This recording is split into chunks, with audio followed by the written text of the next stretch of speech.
नमस्कार। आज हम बात करेंगे ऑल्टरनेटिव थ्योरी ऑफ डेवलपमेंट के बारे में, यानी विकास का वैकल्पिक सिद्धांत। अपने पिछले लेक्चर्स में हमने मॉडर्नाइजेशन थ्योरी ऑफ डेवलपमेंट और डिपेंडेंसी थ्योरी ऑफ डेवलपमेंट को डिटेल में पढ़ा था कि किस प्रकार 1945 से 1965 तक आते आते बहुत सारे ऐसी परियोजनाएं विकास की जो थर्ड वर्ल्ड कंट्रीज़ में चलाई गई, वो मॉडर्नाइजेशन मॉडल में जो इकोनॉमिक ग्रोथ का फॉर्मूला दिया गया था उसको फॉलो करते हुए उससे प्रभावित दिखी, क्योंकि वेस्टर्न कंट्रीज़ एक ऐसा मॉडल थर्ड वर्ल्ड कंट्रीज़ में प्रचारित करना चाहते थे जिसमें उनके पॉलिटिकल और इकोनॉमिक एजेंडा की पूर्ति हो और वेस्टर्न मीडिया का इन्फ्लुएंस थर्ड वर्ल्ड कंट्रीज़ में बढ़ सके और टेक्नोलॉजिकल डिपेंडेंस रिलायंस जो थर्ड वर्ल्ड कंट्रीज़ की है वो वेस्टर्न इकोनॉमीज़ पे बन सके। डिपेंडेंसी थ्योरिस्ट ने 1960s में और 70s में बहुत क्रिटिसाइज़ किया मॉडर्नाइजेशन मॉडल को और इस ज़रूरत पे जोर दिया कि एक नया new world information and communication order setup होना चाहिए जो ज़्यादा बैलेंस्ड हो और जो ज़्यादा इंक्लूसिव हो। तो 1970s और 1980s तक इन दशकों के आते आते एक बात तो क्लियर हो गई थी कि जो मॉडर्नाइजेशन फॉर्मूला दिया गया है वेस्टर्न कंट्रीज़ के द्वारा वो बहुत ज़्यादा अच्छे रिजल्ट्स थर्ड वर्ल्ड कंट्रीज़ में लेके नहीं आया। वो विकास की परियोजनाएं जो केवल आर्थिक वृद्धि के फॉर्मूले को अपना के लागू की गई थी वो लैटिन अमेरिका, एशिया, अफ्रीका जैसे गरीबी, भूखमरी और अनपढ़ता से जूझ रहे देशों में जो अमीर गरीब का जो भेद है, इनकम गैप है, नॉलेज गैप, उसको कम करने की बजाय और ज़्यादा बढ़ा रही थी। इसीलिए खोज शुरू हो गई, तलाश शुरू हो गई एक ऐसे डेवलपमेंट से जुड़े दृष्टिकोण की, मॉडल की, जो ज़्यादा बैलेंस्ड अप्रोच और पार्टिसिपेटरी हो।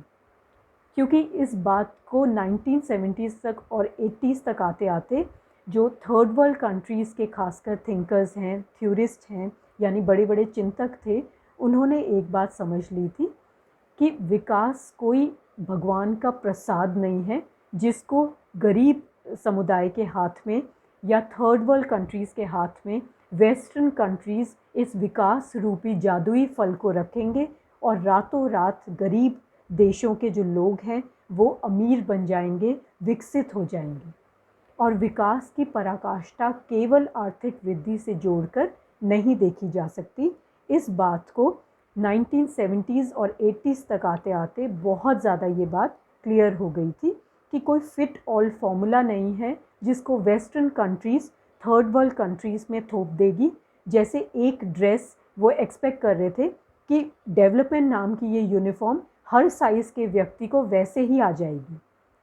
यानी थर्ड वर्ल्ड कंट्रीज़ में यही विकास रूपी जो यूनिफॉर्म है उसी साइज़ में फ़िट हो जाएगी जिस साइज़ में वेस्टर्न इकोनॉमीज़ में फ़िट हुई है। उनका इकोनॉमिक पॉलिटिकल मॉडल यहाँ पे सक्सेसफुल साबित नहीं हुआ था, क्योंकि यहाँ economic, political, social, cultural, traditional हालात बिल्कुल डिफरेंट पाए गए थे। इसीलिए उस तलाश के चलते जो एक विकल्प के तौर पे, ऑल्टरनेटिव के तौर पे एक मोर बैलेंस्ड अप्रोच के लिए की गई, उसके नतीजों के रूप में ये ऑल्टरनेटिव थ्योरी ऑफ डेवलपमेंट सामने आई थी।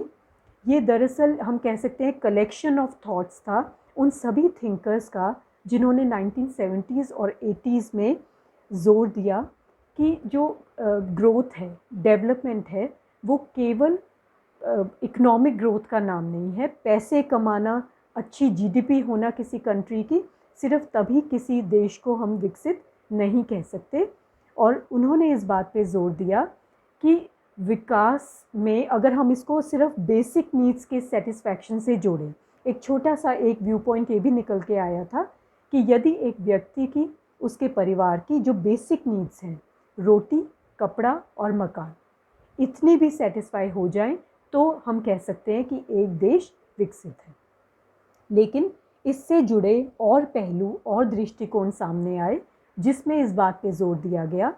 कि केवल देश के लोगों की भौतिक ज़रूरतों की पूर्ति यानी रोटी कपड़ा मकान की ज़रूरतें पूरी होना ही विकास नहीं कहलाई जा सकती, बल्कि विकास से और भी पहलू जुड़े होते हैं। Self esteem, human dignity, human values, social justice, social equity और इक्वल वेल्थ डिस्ट्रीब्यूशन। इस तरह से ecological balance, environmental protection, health, education और ऐसे न जाने कितने ही पहलू एक विकास जैसे कॉन्सेप्ट से जुड़े रहने ज़रूरी हैं। तभी एक देश को होलिस्टिक व्यू पॉइंट से कह सकते हैं कि देश, उसका समाज, उसके लोग, उसके समुदाय को हम विकसित कह सकते हैं। इसीलिए इस ऑल्टरनेटिव थ्योरी ऑफ डेवलपमेंट के अंडर जो नई अप्रोच निकल के आई विकास को लेके, वो उसमें पार्टिसिपेशन पे जोर दिया गया। उसमें जो गरीब समुदाय हैं जिनके लिए विकास की परियोजनाएं बनाई जानी थी, उसमें ये बताया गया कि अगर रूरल कम्युनिटीज़ के लिए कोई डेवलपमेंट प्लान्स तैयार हो रहे हैं तो बहुत ज़रूरी है कि पहले की तरह यानी 70s, 60s, 50s और उससे भी पहले उनकी तरह वो एक्सपर्ट ड्रिवन ना हो। वो डोनर एजेंसीज़ जैसे WHO, UN, international monetary fund और उसके अलावा ADB, इस तरह की जो डोनर एजेंसीज़ हैं, वहाँ पे जो बड़े बड़े टेक्निकल एक्सपर्ट्स हैं, वो अपने आलीशान हेडक्वार्टर्स में बड़े बड़े AC यानी एयर कंडीशनड रूम्स में बैठे उस योजना का खाका नहीं तैयार करें, उसका ड्राफ्ट, उसका स्ट्रक्चर नहीं तैयार करें, क्योंकि ऐसा देखा जा रहा था कि विकास की जो परियोजनाएं हैं, प्रोजेक्ट्स हैं, प्लान्स हैं, वो वहीं हेडक्वार्टर्स में बैठे, बड़ी बड़ी सिटीज़ में बैठे, बड़े बड़े देशों में बैठे बनाए जाते थे, जिसको ग्रांट्स और एड्स के साथ थर्ड वर्ल्ड कंट्रीज़ में जाके किसी भी विलेज को, किसी रूरल एरिया को सिलेक्ट करके टारगेट पॉपुलेशन बताकर उसको इम्प्लीमेंट कर दिया जाता था।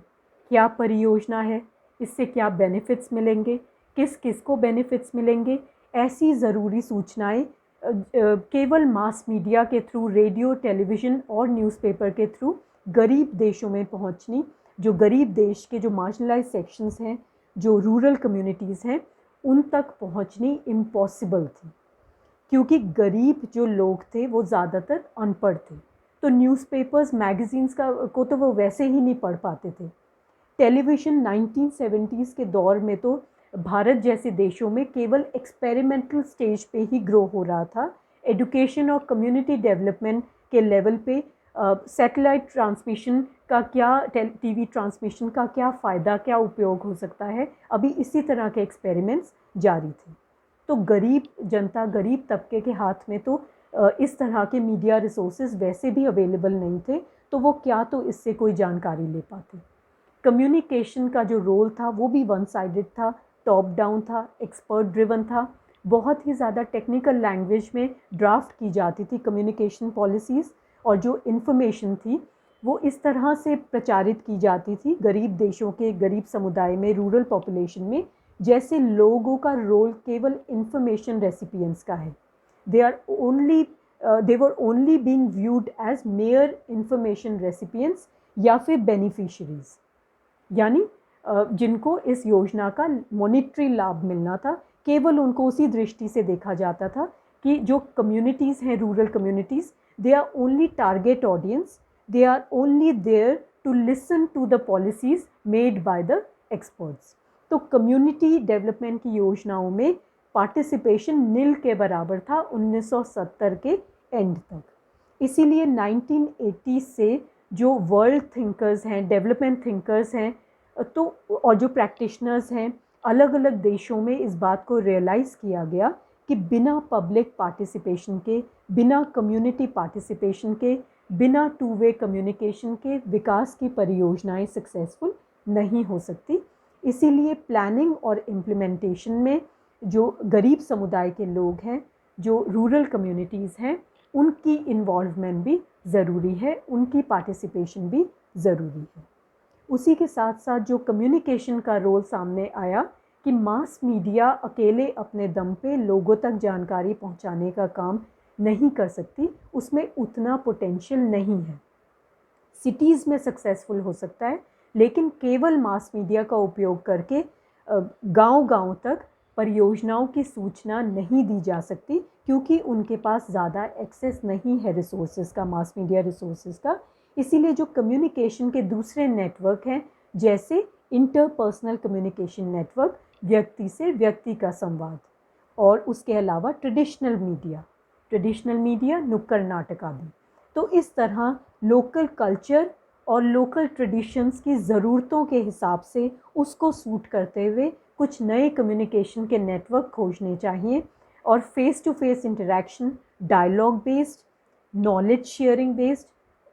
इस तरीके से विकास और संचार की परियोजनाएं होनी चाहिए जो डायलॉग बेस्ड हों। गरीब समुदाय से पूछा जाए उनकी क्या नीड्स, क्या एस्पिरेशंस, क्या एक्सपेक्टेशंस हैं, वो क्या चाहते हैं, उनकी क्या समस्याएं हैं, उनकी अपनी क्या नॉलेज है, क्या उनकी राय है कि ये समस्याएं किस तरह से ख़त्म हो सकती हैं, ऐसे कौन से प्लान्स उनके पास हैं, उनसे भी उनकी राय ली जाए, और उनसे जुड़े जो इम्पोर्टेंट जो राय निकल के आई है उनकी, उसको भी इस प्लानिंग का हिस्सा बनाया जाए। तो इसीलिए 1970s और 80s तक आते आते, खासकर जो मैकब्राइड कमीशन की रिपोर्ट पब्लिश हुई थी, जिसके बारे में हमने पिछले लेक्चर में भी बात की थी, 1980 में मैनी वॉइसेस वन वर्ल्ड के नाम से, उसमें कुछ इसी तरह के जो दृष्टिकोण हैं वो निकल के आए थे। रिकमेंडेशंस दी गई थी पार्टिसिपेटरी अप्रोचेस को लेके कि communication should be participatory in nature. तो हम कह सकते हैं कि 1980s के आते आते जो विकास को लेके पार्टिसिपेटरी अप्रोच है, वो एक ऑल्टरनेटिव अप्रोच के रूप में निकल के आई थी, which should be based on participation and knowledge sharing, जिसमें कम्युनिकेशन का टू वे रोल होगा, म्यूचुअल डायलॉग बेस्ड रोल माना गया था। तो इस तरह 1980s के आते आते हम कह सकते हैं ये ऑल्टरनेटिव थ्योरी ऑफ डेवलपमेंट या डेवलपमेंट को से जुड़ा हुआ एक वैकल्पिक दृष्टिकोण सामने आया पूरे वर्ल्ड में, जिसने आने वाले जो वर्ष हैं उसमें डेवलपमेंट से जुड़ी जो थ्योरी और प्रैक्टिस है उसकी काया पलट करके रख दी। क्योंकि इसी के चलते 1990s तक आते आते अभी तक हमने सेकेंड वर्ल्ड वॉर के बाद late 1940s, 50s, 60s, 70s और 80s विकास को लेके अलग अलग क्या दृष्टिकोण और विकास में संचार की कैसी भूमिका रहेगी उसके बारे में हमने डिटेल में पढ़ा है। अब अगले लेक्चर में हम 1990s से कौन सा विकास का मॉडल निकल के आया और इतना ज़रूरी कॉन्सेप्ट, इतने ज़रूरी थ्योरी और प्रैक्टिस में चेंजेस निकल के आए विकास से जुड़े और कम्युनिकेशन से जुड़े कि आज तक थोड़े बहुत फेरबदल के साथ वही फॉलो हो रहे हैं। तो आप जान सकते हैं कि 1990s का जो है, आप इमेजिन कर सकते हैं कितना इम्पोर्टेंट दशक रहा है, जिसके बारे में डिटेल में हम अगले लेक्चर में बात करेंगे। और कुछ जो बहुत बड़े नाम ऑल्टरनेटिव थ्योरी ऑफ डेवलपमेंट से जुड़े हुए थे वो थे Escobar, Michael Todaro, John Service, Nora कुबरल के बारे में हमने डिटेल में बात की थी। 1971 में उन्होंने डेवलपमेंट कम्युनिकेशन की एक बहुत कॉम्प्रिहेंसिव डेफिनेशन भी दी थी, जिसके बारे में हमने पढ़ा था। तो ये कुछ नाम हैं, बहुत लंबी फेहरिस्त है, बहुत लंबी लिस्ट है। तो ये कुछ बड़े नाम हैं जो ऑल्टरनेटिव थ्योरी ऑफ डेवलपमेंट के कॉन्सेप्ट के साथ जुड़े हुए हैं। इनके अलावा बहुत सारे और नाम हैं, बहुत सारे और पहलू हैं इससे जुड़े, जो डिटेल्स जिनकी जो हमने आपको स्टडी मटेरियल प्रोवाइड किया है, आप उसमें से ज़रूर पढ़िएगा और आपको बहुत इंटरेस्टिंग लगेगा ये टॉपिक। आज के लिए इतना ही। Thank you so much.